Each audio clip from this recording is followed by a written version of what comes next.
بسم اللہ الرحمن الرحیم۔ السلام علیکم ورحمۃ اللہ وبرکاتہ۔ ناظرین، حضور سرور کائنات حضرت محمد مصطفیٰ صلی اللہ علیہ وآلہ وسلم کا جب وصال ہوا اور آپ صلی اللہ علیہ وآلہ وسلم کے جسد اطہر کو جب قبر مبارک میں رکھ کر مٹی گرائی جانے لگی، عین اس موقع پر ایک صحابی حضرت مغیرہ بن شعبہ رضی اللہ تعالی عنہ نے اپنی انگوٹھی قبر مبارک میں گرا دی۔ امیر المومنین حضرت علی کرم اللہ تعالی وجہ الکریم اس موقع پر موجود تھے۔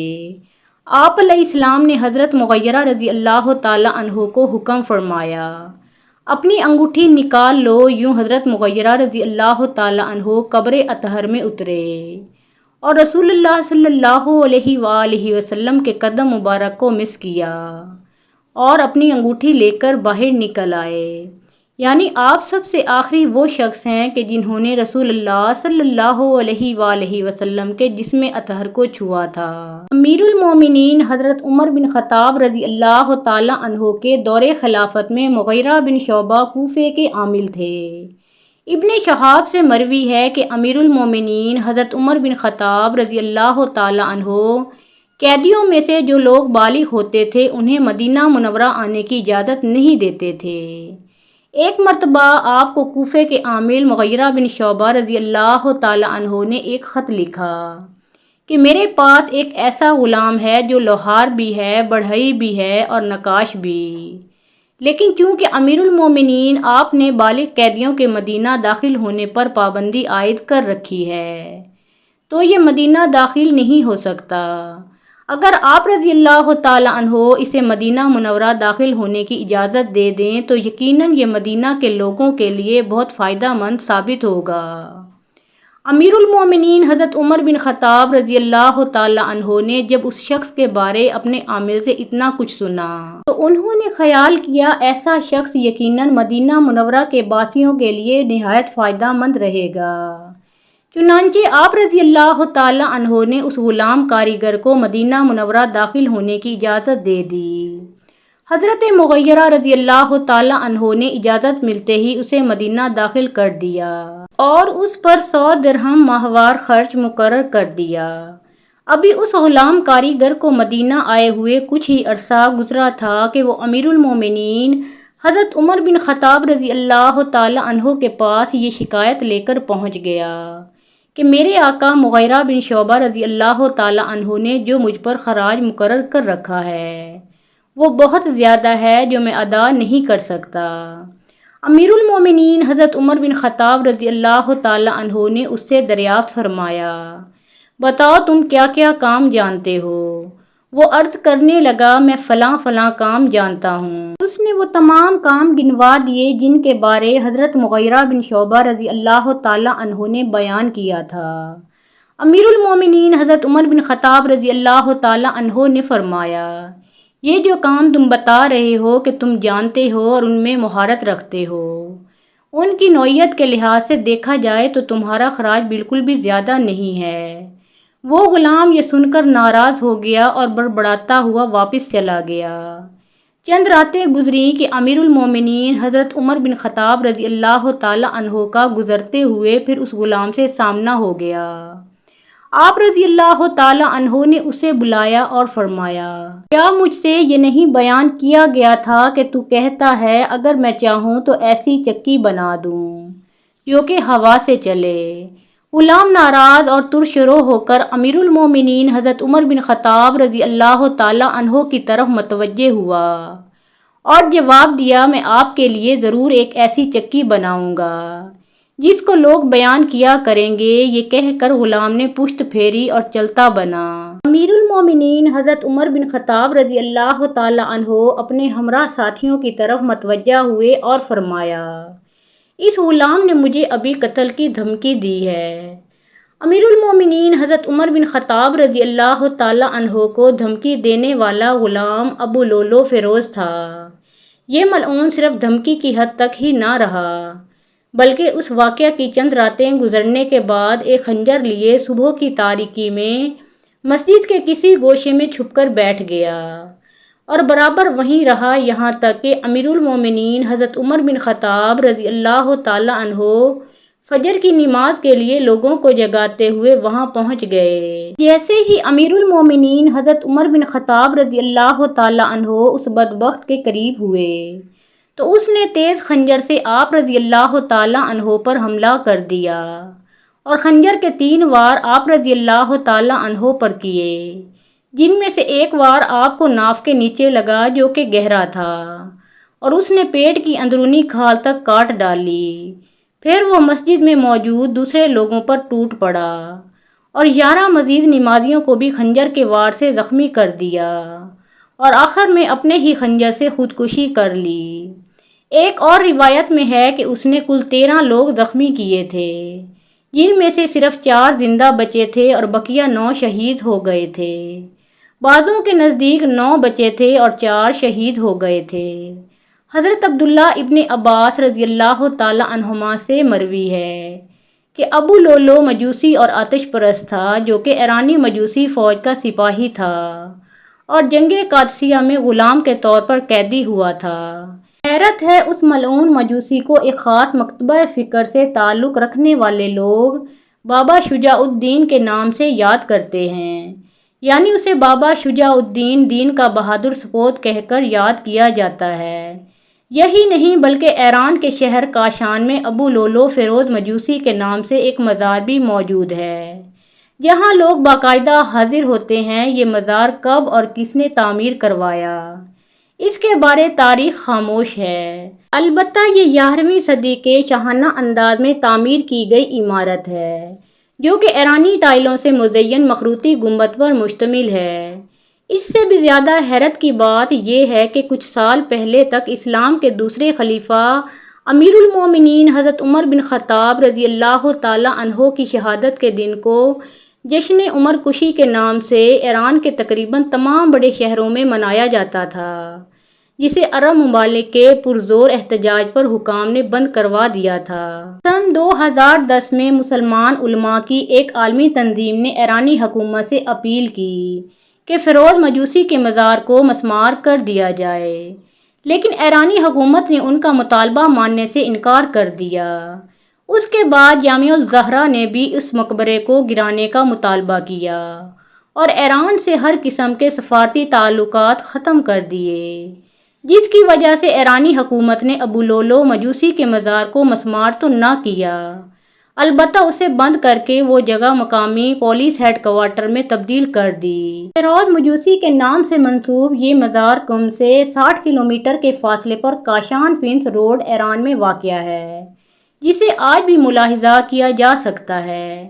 کثیر علماء و سیرت نگاروں کا اس بات پر اتفاق ہے کہ ابو لولو فیروز مجوسی اپنے اصلی دین یعنی آتش پرستی پر قائم تھا، جیسا کہ حضرت ابن عباس رضی اللہ تعالیٰ عنہما کا قول ہے کہ ابو لولو مجوسی اور آتش پرست تھا، اگر بالفرض اس کے مسلمان یا کافر ہونے میں کوئی فیصلہ نہ ہو سکے، تب بھی وہ ایک منافق اور قاتل تھا کہ جس نے اپنے دل میں منافقت رکھتے ہوئے عالم اسلام کی ایک عظیم شخصیت کو چھپ کر بے دردی سے قتل کیا اور پھر خودکشی کر لی۔ اس حقیقت کو مد نظر رکھتے ہوئے یہ فیصلہ کرنا آسان ہو جاتا ہے کہ اس کے مزار کی کیا حقیقت ہو سکتی ہے۔ حضرت عمر بن خطاب رضی اللہ تعالیٰ عنہ انبیاء کی جماعت اور امت کے سب سے افضل انسان ابو بکر صدیق رضی اللہ تعالیٰ عنہ کے بعد اسلام کے دوسرے خلیفہ راشدین فاروق اعظم کا درجہ ہے۔ اللہ تعالیٰ کا ارشاد ہے، وہ لوگ جو اللہ اور اس کے رسولوں پر ایمان لائے ہیں، یہی تو وہ لوگ ہیں جو ان کے پروردگار کے نزدیک صدیق اور شہید ہیں، ان کے لیے اجر اور نور ہے۔ رسول اللہ صلی اللہ علیہ وآلہ وسلم کا ارشاد گرامی ہے، اللہ تعالیٰ نے عمر کے دل اور زبان پر حق جاری کر دیا ہے۔ وہ فاروق ہے جس کے ذریعے اللہ تعالیٰ نے حق اور باطل کے درمیان فرق کیا۔ جماعت اصحاب روشن ستارے ہیں، آسمان پر موجود ستاروں کی روشنی کم و بیش ہے، یہی مثال صحابہ کرام رضی اللہ تعالیٰ عنہم کی ہے، لیکن ہیں سبھی روشن۔ ان میں سب سے نمایاں، سب سے روشن اور سب سے تابناک بہرحال پہلے 4 صحابہ رضی اللہ تعالیٰ عنہم ہی ہیں، یہی پہلے 4 اصحاب خلفائے راشدین ہیں۔ عشرہ مبشرہ میں بھی سب سے پہلے انہی کا نام ہے۔ آج ہم آپ کو انوکھی خصوصیات والے انسان کی کہانی سناتے ہیں۔ اللہ کے رسول صلی اللہ علیہ وآلہ وسلم نے اپنے 10 صحابہ کا نام لے کر فرمایا تھا، میرے یہ 10 صحابہ جنتی ہیں، گویا انہیں دنیا ہی میں جنتی ہونے کی بشارت عطا ہوئی۔ ان میں سے ایک سیدنا عمر فاروق رضی اللہ تعالی عنہ ہیں۔ انبیاء کی جماعت کے بعد اور مسلمانوں کے پہلے خلیفہ راشدین یار غار سیدنا ابو بکر صدیق رضی اللہ تعالی عنہ کے بعد اس دنیا میں سب سے زیادہ فضیلت دوسرے خلیفہ راشد سیدنا عمر فاروق ہی کو حاصل ہے۔ نبی کریم صلی اللہ علیہ وآلہ وسلم نے ان کے بارے میں اس طرح دعا فرمائی تھی، اے اللہ اسلام کو عمر کے ذریعے سے قوت اور عزت دے۔ ان کے زمانے میں اسلامی حکومت 22 لاکھ مربع میل رقبے پر پھیل گئی۔ بعض موقعوں پر ان کی تائید میں اسلامی حکومت کا زمانہ تھا۔ اتنے بڑے حکمران ہوتے ہوئے دوپہر کے وقت شہر سے باہر گرم زمین پر کوئی پتھر وغیرہ سر کے نیچے رکھ کر سو جاتے تھے۔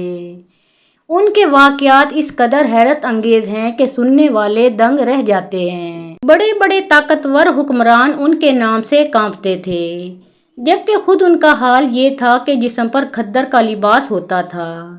سیدنا عمر فاروق رضی اللہ تعالی عنہ ہجری سال شروع ہونے سے 40 سال پہلے 583 عیسوی یا 584 عیسوی میں مکہ میں پیدا ہوئے۔ نبی کریم صلی اللہ علیہ وآلہ وسلم ان سے 13 سال پہلے دنیا میں تشریف لا چکے تھے۔ والدین نے نام عمر رکھا، کنیت ابو حفص تھی، لقب فاروق تھا، یعنی حق اور باطل میں فرق کرنے والا۔ یہ لقب انہیں نبی کریم صلی اللہ علیہ وآلہ وسلم نے عطا فرمایا۔ حضرت عمر فاروق کا سلسلہ نسب 8ویں پشت میں نبی کریم صلی اللہ علیہ وآلہ وسلم سے جا ملتا ہے۔ آپ نے دنیا میں آنکھ کھولی تو مکہ میں قریش کی سرداری تھی۔ یہ قبیلہ اسماعیل علیہ السلام کی اولاد سے تھا۔ قریش کے آگے چل کر 10 کے قریب قبیلے بن گئے۔ ان میں نبی کریم صلی اللہ علیہ وآلہ وسلم بنو ہاشم سے تھے، ابو بکر بنو تہم سے اور عمر فاروق بنو عدی سے تھے۔ 10 کے 10 قبیلوں کے سپرد الگ الگ کام تھے۔ مثلاً کوئی خانہ کعبہ کی دیکھ بھال کرتا تھا تو کوئی حاجیوں کو پانی پلاتا تھا، کوئی جھگڑوں کے فیصلے کرتا تھا۔ بنو عدی کے ذمہ 2 کام تھے، قریش کو کوئی ایلچی بھیجنا ہوتا تو یہ بھیجتے تھے، دوسرا کام یہ تھا کہ 2 گروہوں میں جھگڑا ہو جاتا تو بنو عدی کا سردار فیصلہ کرتا تھا۔ بنو عدی کے گھر صفا اور مروہ پہاڑیوں کے درمیان میں تھے۔ حضرت عمر بن خطاب رضی اللہ تعالی عنہ یہیں پیدا ہوئے اور پرورش پائی۔ ان کے والد خطاب بنو عدی کے سردار تھے۔ جس زمانے میں نبی کریم صلی اللہ علیہ وآلہ وسلم نے نبوت کا اعلان کیا، خطاب فوت ہو چکے تھے۔ سیدنا عمر کے بچپن کے حالات کسی کتاب میں نہیں ملتے۔ اتنا ذکر ملتا ہے کہ بڑے ہوئے تو باپ نے اونٹ چرانے پر لگا دیا۔ اونٹ چراتے ہوئے کبھی تھک کر بیٹھ جاتے تو باپ مارا کرتا تھا۔ جوانی کی عمر کو پہنچنے تک لکھنا پڑھنا سیکھ لیا تھا۔ نبی کریم صلی اللہ علیہ وآلہ وسلم نے جب اعلان نبوت کیا تو قریش میں کل 17 آدمی لکھنا پڑھنا جانتے تھے۔ ان میں حضرت عمر فاروق رضی اللہ تعالی عنہ بھی تھے۔ اس کے علاوہ انہوں نے سپاہ گری، تیغ زنی اور گھڑ سواری میں کمال حاصل کیا۔ گھڑ سواری کا حال یہ تھا کہ اچھل کر گھوڑے پر بیٹھ جاتے۔ کشتی کا فن بھی سیکھا، اونچائی کے طاقتور عالم تھے۔ چوٹی کے کئی پہلوانوں سے مقابلے جیتے، شاعر نہیں تھے، اشعار پسند کرتے تھے۔ تقلید کرنے کا ڈھنگ بھی آتا تھا، مزاج میں غصہ اور سختی تھی۔ جوان ہونے پر تجارت کا پیشہ اختیار کیا۔ نبی کریم صلی اللہ علیہ وآلہ وسلم نے نبوت کا اعلان کیا تو ان کی عمر 27 سال تھی۔ اس وقت وہ قریش میں بہت اونچی حیثیت کے مالک تھے، مکے کے معزز لوگوں میں شمار ہوتا تھا۔ ان کے بھائی زید بن خطاب، بہن فاطمہ بنت خطاب اور بہنوئی سعد بن زید نے جلد ہی اسلام قبول کر لیا، لیکن عمر رضی اللہ تعالی عنہ اپنے باپ دادا کے مذہب پر سختی سے قائم رہے، ڈٹ کر اسلام کی مخالفت کی۔ مسلمان ہو جانے والوں کو مارتے پیٹتے تھے۔ مارتے پیٹتے 6 سال گزر گئے، لیکن حضرت عمر کسی ایک انسان کو بھی اسلام سے نہ پھیر سکے۔ اس دوران میں کچھ واقعات ایسے پیش آئے جن کی وجہ سے وہ سخت الجھن میں پڑ گئے۔ کبھی اسلام کی طرف مائل ہوتے تو کبھی مسلمانوں کے خلاف نفرت محسوس کرتے۔ اس کی وجہ یہ تھی کہ رسول کریم صلی اللہ علیہ وآلہ وسلم کے متعلق قریش کے کافروں نے مشہور کر رکھا تھا کہ وہ جادوگر ہیں۔ اس زمانے میں ایک روز انہوں نے رسول پاک صلی اللہ علیہ وآلہ وسلم کو حرم شریف کے اندر نماز پڑھتے دیکھا تو وہ آپ صلی اللہ علیہ وآلہ وسلم کے پیچھے کھڑے ہو گئے۔ اس وقت آپ صلی اللہ علیہ وآلہ وسلم قرآن پاک کی سورۃ حاقہ کی بلند آواز میں تلاوت کر رہے تھے۔ اللہ کے کلام نے ان پر بہت اثر کیا۔ انہیں یقین ہو گیا کہ آپ نہ تو جادوگر ہیں اور نہ ہی شاعر ہیں۔ دل میں اسلام کے لیے نرم گوشہ پیدا ہو گیا، لیکن باپ دادا کا مذہب چھوڑنے پر اب بھی تیار نہ ہوئے۔ قاسم بن عثمان کی روایت میں آیا ہے کہ ایک دن طبیعت نے جوش مارا اور ارادہ کیا کہ جس ہستی کی وجہ سے وہ الجھن میں ہیں کیوں نہ انہیں ختم کر دیں۔ چنانچہ ننگی تلوار ہاتھ میں لے کر نکلے۔ راستے میں ایک مسلمان نعیم بن عبداللہ مل گئے۔ انہوں نے پوچھا، خیر تو ہے، ننگی تلوار لیے کہاں جا رہے ہیں؟ بولے، محمد صلی اللہ علیہ وآلہ وسلم کو قتل کرنے جا رہا ہوں۔ نعیم نے کہا کہ پہلے اپنے گھر کی خبر تو لیں، آپ کی بہن اور بہنوئی مسلمان ہو چکے ہیں۔ سیدنا عمر الٹے پاؤں بہنوئی کے گھر پہنچے۔ اس وقت ان کے بہنوئی سعید بن زید اور فاطمہ بنت خطاب کے گھر میں رسول اللہ صلی اللہ علیہ وآلہ وسلم کے ایک صحابی خباب بن ارت بھی موجود تھے جو انہیں قرآن سکھا رہے تھے۔ عمر نے دروازے پر دستک دی تو خباب گھر کے ایک حصے میں چھپ گئے۔ فاطمہ نے قرآن کے اوراق چھپا دیے، لیکن عمر تلاوت کی آواز سن چکے تھے۔ اندر پہنچ کر پوچھا، کیا پڑھ رہے تھے؟ مجھے معلوم ہوا ہے کہ تم مسلمان ہو چکے ہو، اپنے باپ دادا کے مذہب سے پھر گئے ہو۔ یہ کہہ کر انہوں نے دونوں کو مارنا پیٹنا شروع کر دیا۔ بہن کے سر پر ایک لکڑی ماری، ان کے سر سے خون بہہ نکلا۔ اس وقت دونوں میاں بیوی کے منہ سے نکلا، ہاں اے عمر، ہم مسلمان ہو چکے ہیں، ہم اللہ کے رسول صلی اللہ علیہ وآلہ وسلم پر ایمان لے آئے ہیں، تم سے جو ہو سکے کر لو، اسلام تو اب ہمارے دلوں سے نہیں نکل سکتا۔ عمر نے بہن کا خون دیکھا اور یہ الفاظ سنے تو غصہ ٹھنڈا ہو گیا۔ بولے، اچھا جو تم پڑھ رہے تھے مجھے دکھاؤ۔ بہن نے اوراق انہیں دے دیے، ان پر سورۃ طٰہٰ لکھی ہوئی تھی۔ انہوں نے اس کو پڑھا تو بے اختیار پکار اٹھے، واہ کتنا عمدہ اور اعلیٰ درجے کا کلام ہے۔ یہ سن کر خباب بن ارت بھی باہر نکل آئے اور بولے، اے عمر، مجھے امید ہے اللہ تعالیٰ نے اپنے نبی کی دعا کو پوری کرنے کے لیے آپ کو چن لیا ہے۔ میں نے کل ہی نبی کریم صلی اللہ علیہ وآلہ وسلم کو یہ دعا کرتے سنا ہے، یا اللہ ابو جہل یا عمر بن خطاب کے ذریعے سے اسلام کو قوت عطا کر۔ پس اے عمر، اللہ کی طرف آؤ اور اللہ کی طرف آؤ۔ یہ سن کر سیدنا عمر فاروق نے کہا، مجھے محمد صلی اللہ علیہ وآلہ وسلم کے پاس لے چلو۔ نبی کریم صلی اللہ علیہ وآلہ وسلم اس وقت دار ارقم میں تھے۔ عمر رضی اللہ تعالیٰ عنہ خباب بن ارت کے ساتھ کمر سے تلوار لٹکائے وہاں پہنچے۔ دروازے پر دستک دی، ایک صحابی نے اندر سے جھانک کر آپ صلی اللہ علیہ وآلہ وسلم کو بتایا، باہر عمر تلوار کمر سے لٹکائے کھڑے ہیں، نہ جانے کس ارادے سے آئے ہیں۔ آپ کے چچا سیدنا حمزہ رضی اللہ تعالیٰ عنہ بھی اس وقت وہاں موجود تھے۔ یہ بہت بہادر تھے، فوراً بولے، انہیں اندر آنے دو، نیک ارادے سے آئے ہیں تو ٹھیک، ورنہ انہی کی تلوار سے ان کا سر اڑا دوں گا۔ رسول اللہ صلی اللہ علیہ وآلہ وسلم نے بھی فرمایا، انہیں آنے دو، چنانچہ دروازہ کھول دیا گیا۔ عمر اندر داخل ہوئے، آپ صلی اللہ علیہ وآلہ وسلم اٹھ کر ان کی طرف بڑھے، ان کی چادر کو مٹھی میں دبا کر زور سے کھینچتے ہوئے فرمایا، خطاب کے بیٹے، تم کس ارادے سے آئے ہو؟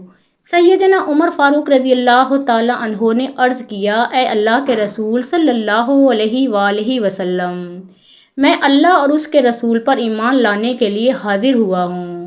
اس پر آپ صلی اللہ علیہ وآلہ وسلم نے زور سے اللہ اکبر فرمایا۔ باقی مسلمانوں نے بھی اللہ اکبر کا نعرہ لگایا۔ محترم ناظرین، پیارے آقا محمد مصطفیٰ صلی اللہ علیہ وآلہ وسلم کا پیارا نام ایک بار کامنٹ سیکشن میں ضرور لکھیں۔